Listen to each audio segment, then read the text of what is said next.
What's going on, y'all? It's Conscious One coming at you. Back with another audio for you guys. I'm not here to waste you guys' time. I talk about things when it's time to talk about it. I might even bring up some kind of MGTOW subject. It just all depends on what the spirit is telling me and how relevant it is to our day and time, as well as our own personal lives. So I was talking to a friend of mine yesterday, and we were having a conversation. And out of nowhere, I told her, I said, well, I'm the prize. And it was so funny because she got triggered.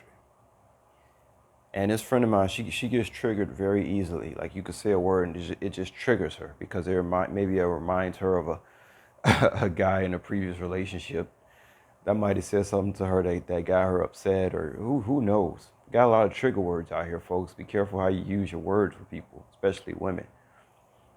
But I had told her I was the prize, and she was just like, "What? Like, nah, I'm the prize. Like, I'm the prize." And I remember this dude from New York said he was the, and she just went off into this tangent. I said, "Oh my God, I didn't just trigger this woman. What am I gonna do now? I'm in serious trouble. Sometimes it's better just not even to speak. I tell you." But I just want to tell y'all like what I feel about as far as like who's the prize and stuff like this. It depends on the situation. Technically, nobody is the prize. You know what I mean? Like, if you really want it depends, these half truths. It depends on what a prize is. Maybe your prize ain't my prize, or maybe my, my prize ain't your prize, or your prize ain't my prize. You know what I mean? What is a prize? Who's the prize? Well, I'm just going to basically state like how I feel as a man, as a, 40-year-old male. Now, I have accumulated all types of knowledge and experiences, more than the average so-called black male in this day and time in America. Um, I've done a lot of things. I've been a lot of places. I've talked to many, many, many people.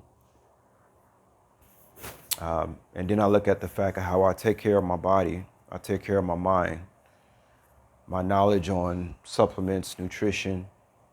I'm pretty much a doctor.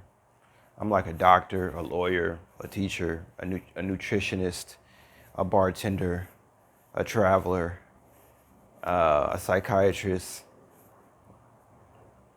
Not to mention how clean I am, how clean I keep my body and my mind and my spirit, how clean I keep my abode. Um, just I look at everything. I mean, I'm not gonna play myself. And if I was giving to advice to a whole nother couple or anyone who planned on, I'm not gonna play them either. I would look at the details. I would look at what each individual is bringing to the table, and then I would just give my an honest opinion or facts about who is the prize in this situation. Because see, the thing is, a lot of us have been through a few dating experiences that did not turn out too well, and believe it or not, that's going to affect you in your life. You can't put that behind your mind. That's why you can't wait till you're too old to get with someone, because you have all of this baggage. You're like damaged goods. You have all these things that happen to you, and you can't get rid of them. You might be dating somebody else, and this person may do something that remind you of somebody you didn't like, and all of a sudden you might just throw this person in a wastebasket. And this individual might not even have any clue about why you threw him or her in the wastebasket. So the older you get, you start to put on more and more baggage, and you start to have more and more skeletons in your closet. And so that's why it's not a good idea for people to wait too long before they decide to get into a relationship that sticks. Now, technically, as far as what I know about men, it seems like men are not really to start handling relationships until they're like probably in their mid 30s. And keep in mind, folks, I don't think it used to be this late. It's just because of this day and time that we living in. We're not as, our IQs have dropped. We're not as intelligent as we used to be.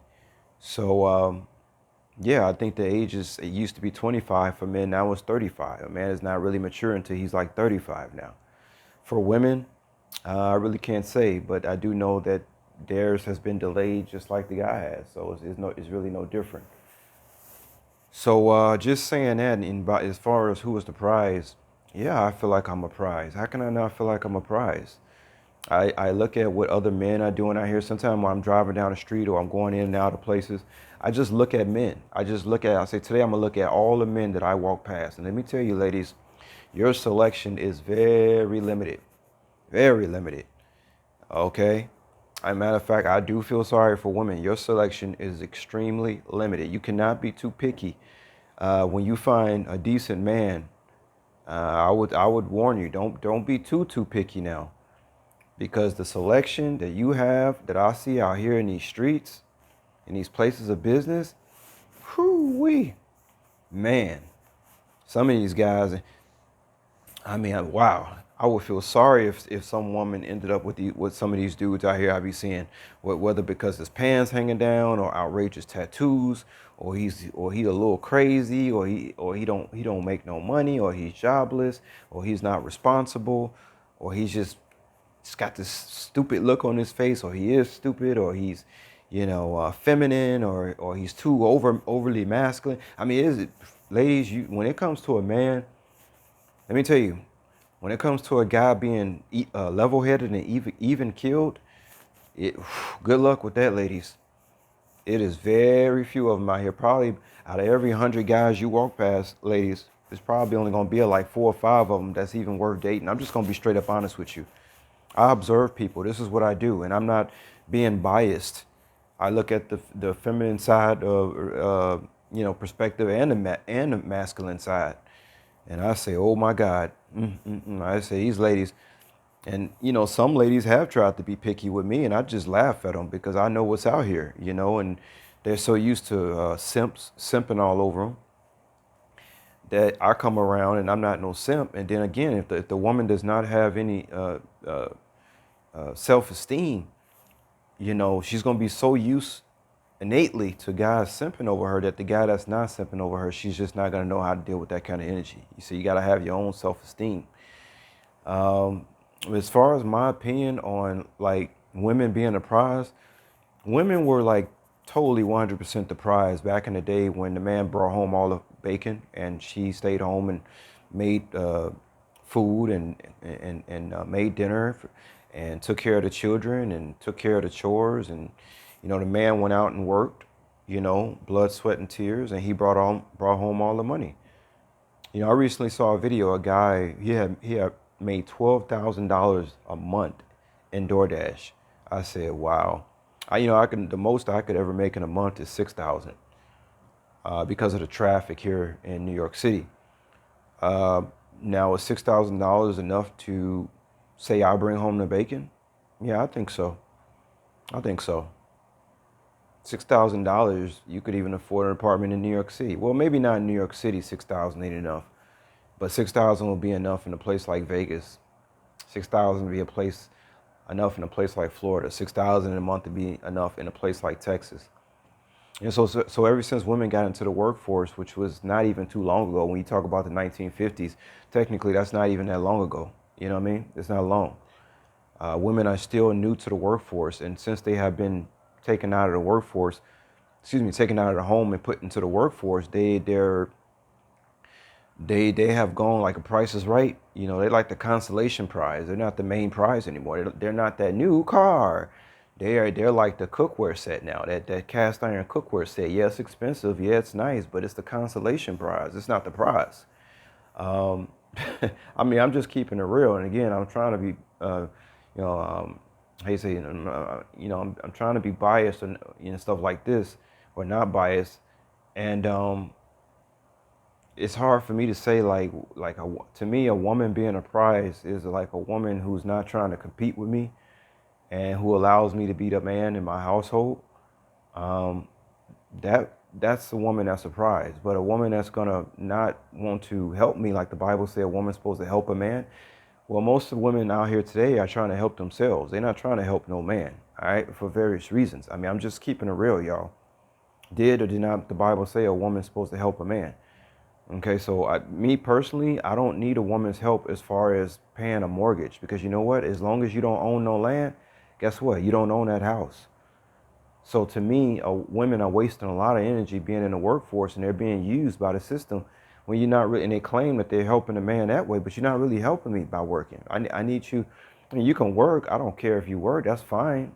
But two people going to work and being a slave, that's not really going to work out in the love department. You know what I mean? Like, that's going to be two people who are coming home both beat up from work.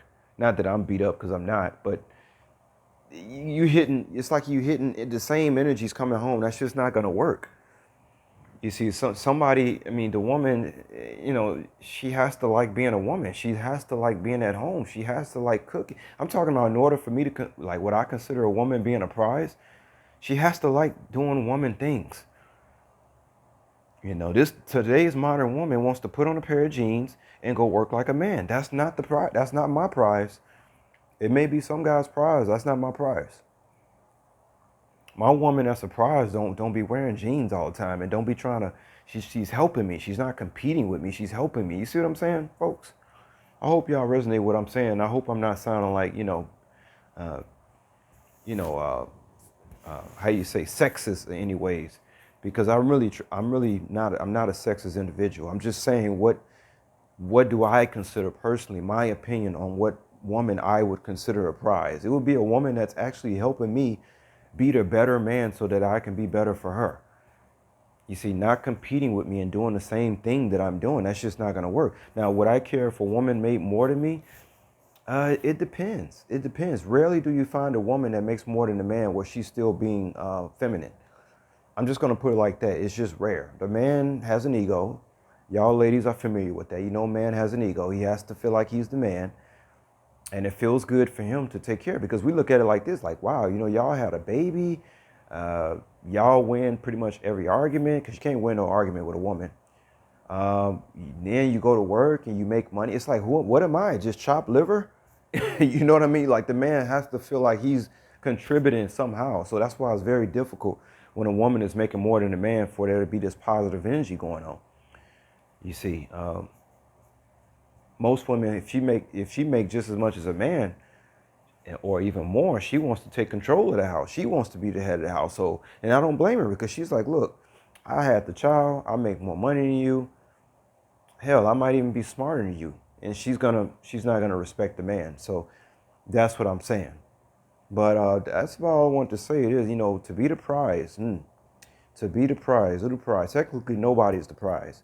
But since people want to use these trigger words these days, I just want to say what I think a woman that's a prize. She likes to wear dresses. She likes to be a woman, not a man. And that's all I'm going to say about this, guys, before I get in any trouble. All right. Y'all take care. Peace.